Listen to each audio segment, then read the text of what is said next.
Before she was the presumptive vice presidential nominee, Kamala Harris was a presidential candidate. When she made that announcement last year, she acknowledged that her place in political history is due to other women of color coming before her. One woman Harris singled out in particular is a New Yorker who was mentioned today by another pioneering Black New York female political leader. The fact that she would look at a Shirley Chisholm, who we all admire for her tenacity. I mean, can you imagine the audacity of Shirley Chisholm to think that she could be president? Andrea Stewart-Cousins is the majority leader of the New York State Senate, and she references Brooklyn Congresswoman Shirley Chisholm, who ran for president in 1972. Stewart-Cousins says that she and Harris and a growing group of Black female political leaders are building on the legacy of Chisholm and others, including other New Yorkers. To have the examples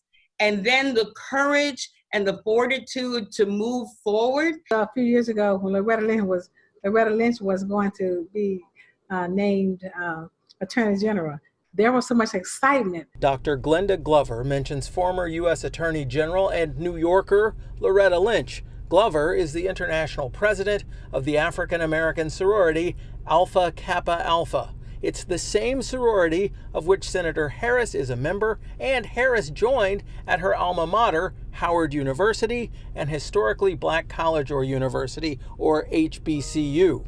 Glover is also president of Tennessee State, which is also an HBCU. Here's a person that we have trained.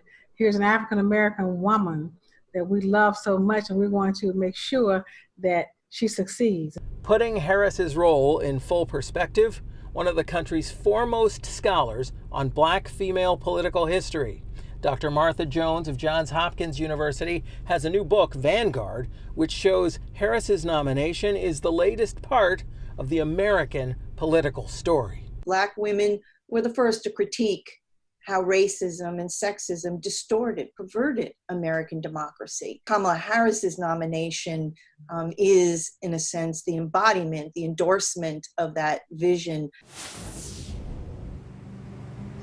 Now, Harris is actually the first woman of color to be nominated for vice president on a major party ticket. Since the 1950s, there have been Black women on the ticket for other parties. That kind of legacy, Dr. Jones says, is key to Harris's success going forward.